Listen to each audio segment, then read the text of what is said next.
Deuxième partie de Frontal, votre rendez-vous politique dont le numéro de ce jour est consacré au Gabon.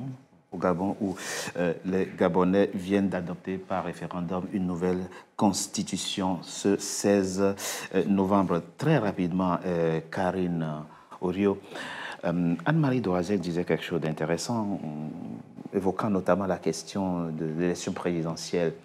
Et est-ce qu'il faut aussi voir dans ce chiffre, dans ce pourcentage 91,80% avec lequel les Gabonais ont voté la nouvelle constitution, une forme d'adhésion aussi à la politique du président de la transition? Bien sûr, mais je pense que cet acte, de toutes les façons, cette réponse avec ce oui qui est dominant, ça vient asseoir. Et puis, c'est un vote de confiance. C'est-à-dire que là, il y a clairement... c'est ça qui s'est joué aussi ce 16 novembre. C'est aussi ça qui s'est joué. C'était important aussi pour, justement, le pouvoir en place, d'asseoir, de montrer qu'il y a une relation de confiance qui s'installe avec la population. Après, je comprends tout à fait quand Anne-Marie dit que peut-être que c'est allé trop vite et que, selon elle, il fallait qu'il y ait un vrai consensus et que là, elle ne voit pas le consensus. Mais enfin, comme je le disais tout à l'heure, c'est vrai que les chiffres peuvent aussi parler. Là, on a quand même eu 91% pour le oui, pour cette nouvelle constitution dont on verra tout à fait les contours. Oui. Après, ça reste discutable, mais il n'empêche que les citoyens gabonais, en tout cas, ont participé à cet élan démocratique. Maëva Leroy, ceux qui étaient les détracteurs de ce projet de constitution disaient qu'elle confère trop la constitution que vous venez d'adopter, trop de pouvoir au président.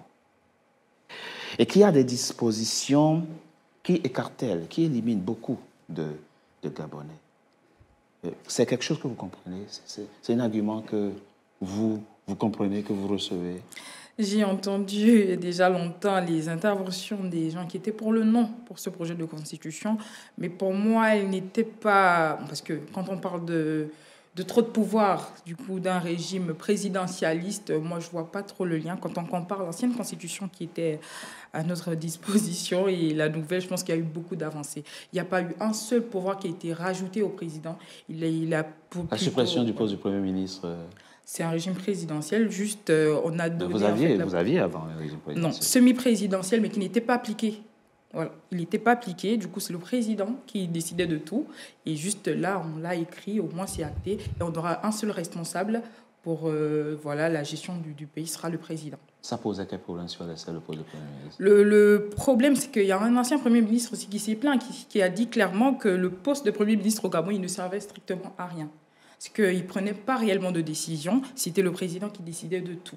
Donc, qu'est-ce qui se passe? Je sais pas combien de... il faut formaliser, constitutionnaliser le fait que le président décide de tout. Il décide de tout. Maintenant, c'est clair, dans la Constitution, c'est lui qui décide de tout. On a un seul responsable. On n'aura pas à nous changer de chaque 2 mois de Premier ministre comme ça se faisait à l'époque parce qu'il y avait un jeu qui se jouait entre le président et le Premier ministre. À chaque fois, on accusait le président de ne pas travailler. Et lui, qu'est-ce qu'il faisait? Il remettait toute la faute sur le Premier ministre et il le renvoyait. Et ça continuait comme ça. Au moins, on a un seul responsable et ça ne pose aucun problème de concentration de pouvoir? Je ne pense pas. Non, vous ne pensez pas. Je ne pense pas. Anne-Marie Doazek, très rapidement. Alors, de là où je suis, vous m'excuserez, je fais des émissions politiques pratiquement sur tous les pays du continent. Et je sais à peu près comment ça fonctionne, quasiment dans chaque pays. Je sais que, pour peu, dans beaucoup de pays, bon, pour être modeste, je dis dans certains pays, pour peu que vous critiquez le président, vous êtes contraint à l'exil.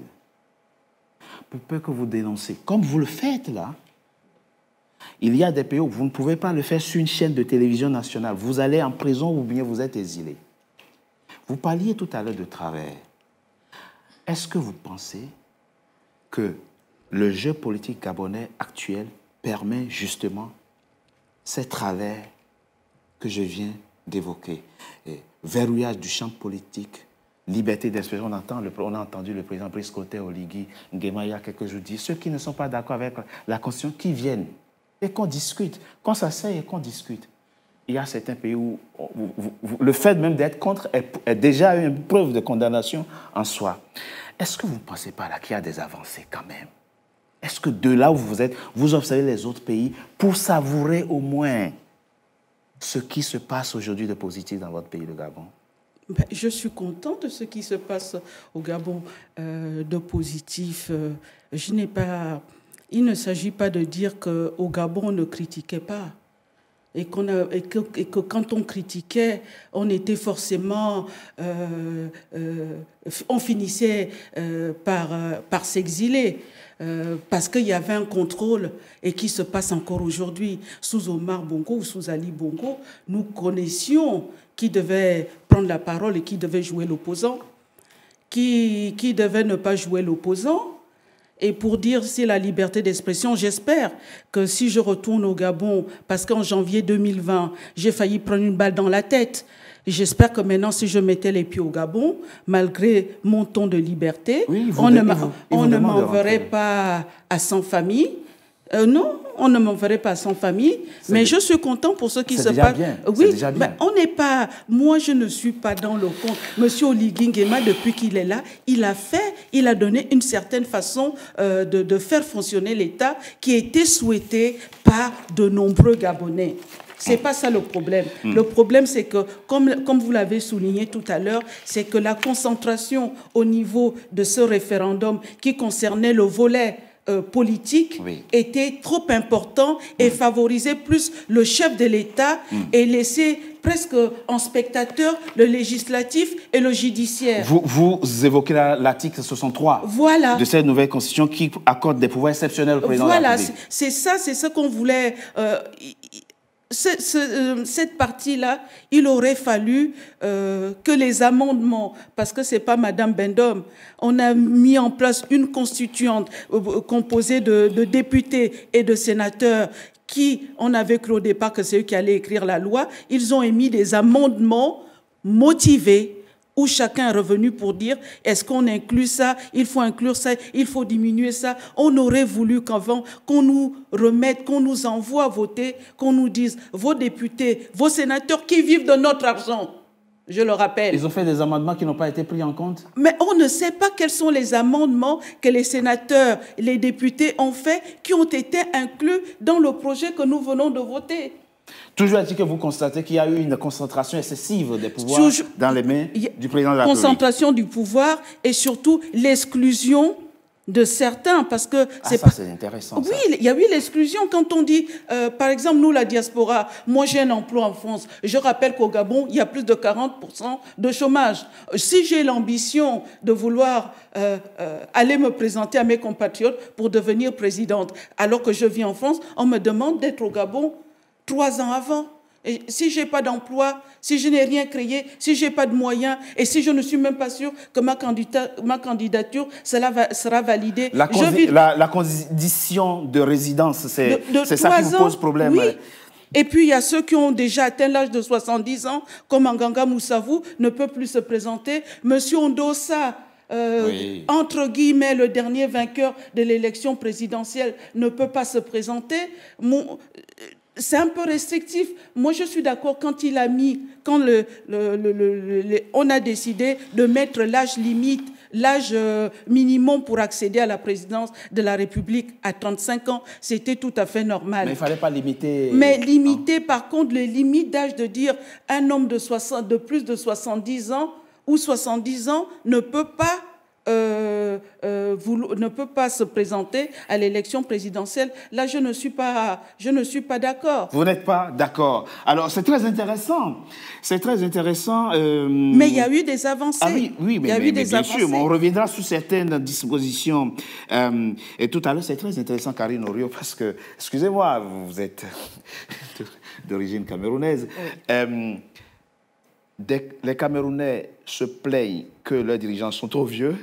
Absolument. Les Gabonais ne sont pas d'accord qu'on limite l'âge à 70 ans. Oui.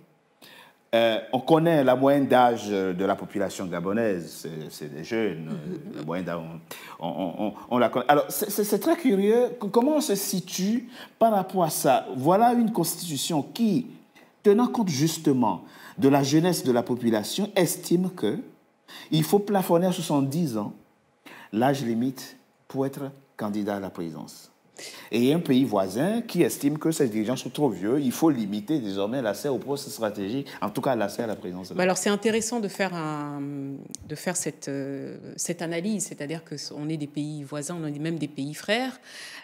Mais Richard, je ne vais pas tomber dans le panneau parce que nos dirigeants sont là depuis longtemps. C'est-à-dire que nous, nos dirigeants, ils ne se sont pas présentés à 70 ans. C'est vrai. Le président de la République, en l'occurrence, était un des plus jeunes présidents d'ailleurs à cette époque-là. Et donc aujourd'hui, même si on a le président du Sénat, etc., ils sont certes aujourd'hui des octogénaires, mais ils sont là depuis fort longtemps. Donc je referme cette petite parenthèse. Mais je suis d'autant plus surprise d'entendre quand Anne-Marie soulève la question de la résidence pour les gens de la diaspora. Puis je voulais revenir sur ce qui a été dit parce qu'on a parlé effectivement du nom de la diaspora gabonaise en France à ce projet de constitution. Oui. Et en disant qu'effectivement, et puis Anne-Marie a soulevé le fait que dans la diaspora en général, il y a souvent eu des compétences et que c'était important de s'intéresser quand même à ce rejet. Mais on sait aussi qu'en général, les diasporas africaines sont souvent en défiance avec les gouvernements en place. Oui, mais on sait aussi pourquoi. On sait pourquoi, bien entendu. Mais on sait qu'il y a aussi un décalage entre les réalités qui sont vécues par les citoyens qui sont sur place et les personnes de la diaspora qui sont les gens de la diaspora. Décalage en termes Il y a souvent un décalage en termes de la réalité. C'est-à-dire que je reviens en fait sur ce qu'a dit Anne-Marie dans la nouvelle Constitution. Il est marqué qu'il faut être 3 ans. Oui. Mais je veux dire, vous ne pouvez pas organiser... C'est 6 mois, ouais. Non, mais, 6 mois. Oui, mais vous ne pouvez pas organiser, d'accord, votre candidature à ce poste-là en étant à l'étranger. Soyons juste réalistes. Non, mais c'est une question de réalisme. Il y a un vrai fossé. Vous n'êtes pas dans les mêmes réalités que des personnes qui sont sur place. Donc la condition de résidence, pour moi, n'est pas tant un facteur qui m'interpelle. Je l'entends, j'entends ce que vous dites, mais ce n'est pas tant un facteur. Je trouve ça normal qu'on impose à la personne qui souhaite prétendre... C'est un jugement objectif, ça? Après, écoutez, si vous trouvez que ce n'est pas objectif... Si fonctionnaire international, je suis gabonais, de mère, de père, je remplis toutes les conditions, mais mes fonctions de fonctionnaire international font que je suis à l'étranger, je n'ai pas le droit de moi, je ne sais pas si je ne parlerai pas de droit, mais je pense que vous serez déconnecté de la réalité. On va vous demander le prix du pain, le prix du sac de riz. Vous ne connaissez pas la réalité, je suis désolée. Quand on sait ce que ça implique, il faut avoir une bonne maîtrise des territoires ruraux. Il faut avoir une bonne maîtrise aussi de ce qui se passe. Vous êtes fonctionnaire international, vous avez votre salaire à la fin du mois. Vous ne savez pas ce que la ménagère ou la dame qui sort le matin, ce que ça représente l'économie informelle. Donc je suis désolée. On est tous de la diaspora, mais ne faisons pas comme si on est très connectés à nos réalités. Vous avez des gens à Libreville qui ne connaissent pas non plus. Je peux me permettre non, mais je ne suis pas du tout d'accord. Oui, mais madame, je ne suis pas du tout d'accord avec vous parce que ça voudrait dire que, là je parle en général de la diaspora, que toute la diaspora africaine, pas seulement africaine, à travers le monde, qui dès le 15 du mois reçoit les appels du pays pour dire que ça c'est la vie est chère, il faut envoyer l'argent, et dans certaines régions, ils croient tous que tout le monde est payé le 25 du mois ou du 30 du mois, donc on est en connexion. C'est pas ça. On a vu, je crois, le président Mbalo, qui est le président de Gambie, qui était homme d'affaires. Guinée-Bissau, qui était un homme d'affaires en Angleterre et qui était allé se présenter, il n'était pas là en permanence. Il ne s'agit pas de ça. Et ceux qui font mourir et ceux qui laissent mourir les populations dans la pauvreté, ceux qui s'enrichissent, ceux qui détournent les budgets et qui savent très bien qu'en détournant le budget de l'éducation nationale, ce sont ces enfants-là qu'ils voient quand ils sortent de sa voiture climatisée, qui ne vont pas à l'école. Ce sont ces jeunes filles dès 14 ans, 13 ans, font de la prostitution pour nourrir leur famille. Ils ne le voient pas, cette réalité, ils en sont coupés. Non, là, je ne suis pas d'accord. Et la dernière chose, quand vous dites, oui, mais après 70 ans, mais M. Wade, quand il s'est présenté pour la 3e ou 4e fois, quand il est élu, il avait quel âge? Il avait 10 ans. Monsieur Ndossa, qui normalement, le coup d'État, si ça avait été comme celui de 1964, où on a eu un coup d'État avec les jeunes militaires qui ont refusé de suivre la France, ils ont fait le coup d'État, ils l'ont réussi, parce que monsieur Oligui Nguema n'est pas le premier à réussir un coup d'État au Gabon. Ils ont pris le pouvoir, ils l'ont aussitôt donné aux civils, en disant, c'est à vous maintenant de conduire votre peuple. Alors, moi, monsieur Ndossa, est-ce que je peux répondre? Pourquoi monsieur Ndossa, excusez-moi, pourquoi monsieur Ndossa n'a pas le droit de se présenter aujourd'hui? Là, il aurait été un bon challenger pour au moins prouver que si à la première victoire, Ali a voulu me voler, mais là, maintenant, je me représente et je me... Alors, nous sommes clairement en désaccord, mais je voudrais quand même répondre rapidement pour dire que moi, je n'ai jamais mis le critère pour diriger un pays, ce n'est pas l'âge, qui est un âge minimum et qui a un âge maximal, je trouve ça normal. Ce n'est pas l'âge. Qu'on soit plus jeune ou qu'on soit plus vieux, ça ne garantit pas qu'on va bien gérer un pays. Attention. Donc moi, je nuance complètement mes propos. Ensuite, quand vous parlez de la diaspora, vous dites que oui, parce qu'elle est au téléphone, on l'appelle, etc. Mais ça ne revient pas à la même chose. Vous prétendez à la magistrature suprême, encore une fois. C'est une question encore délicate une fois, et que vous ne soyez pas résident de façon continue avant que vous vous présentiez, c'est là où je dis qu'il y a un problème. Vous êtes déconnecté des réalités. Mais quand on voit la façon dont certains États sont gérés, pas des gens qui n'ont jamais été à l'étranger, qui sont toujours du pays. Vous avez dans nos capitales une partie de l'élite qui n'a aucune idée des réalités du terrain, de ce qui se passe à 50 km des capitales. Ils n'en ont aucune idée. Ils sont plus déconnectés que ceux qui sont... Mais Richard, les gens de la diaspora n'ont pas la science infuse non plus pour la gestion de nos affaires, des affaires publiques. Non, mais ce que je veux dire, c'est que c'est deux poids, deux mesures. Il faut comprendre. Chaque argument vaut... Maëva, Leroy, mais la conséquence immédiate de cette constitution qui vient d'être adoptée, c'est que ça élimine tellement de Gabonais qu'on se demande à la prochaine présidentielle qui sont ceux qui pourront être qualifiés pour compétir?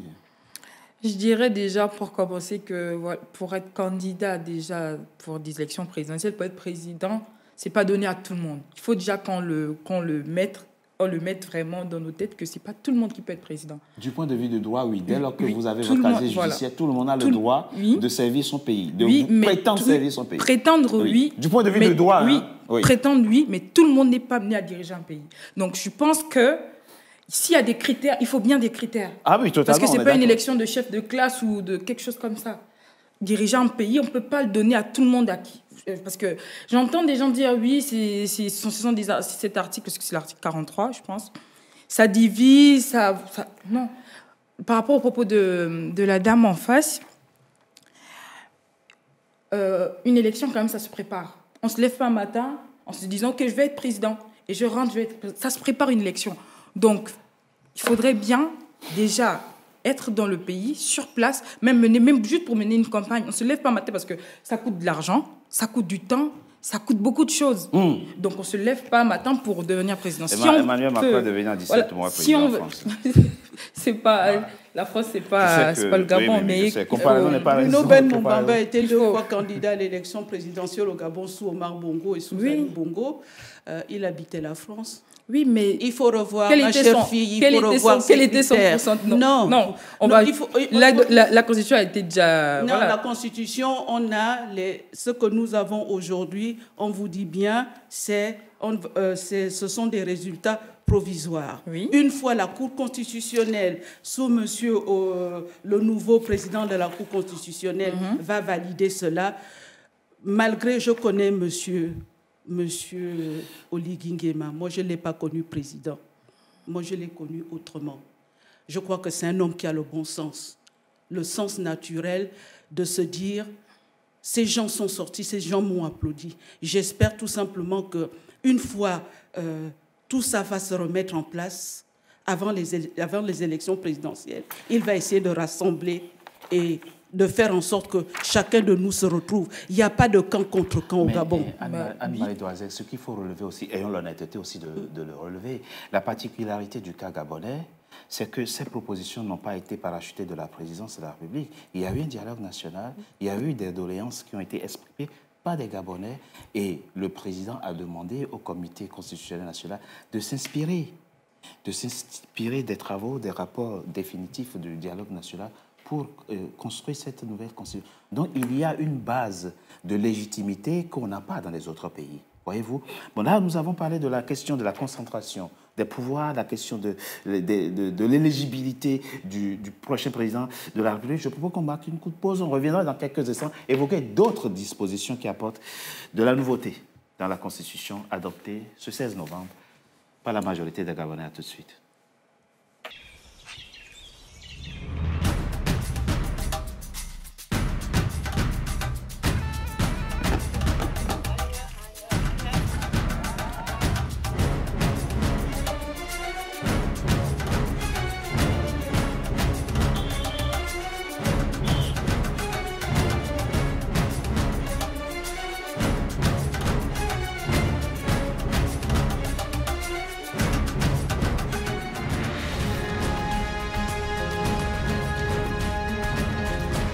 NCA, la nouvelle chaîne africaine.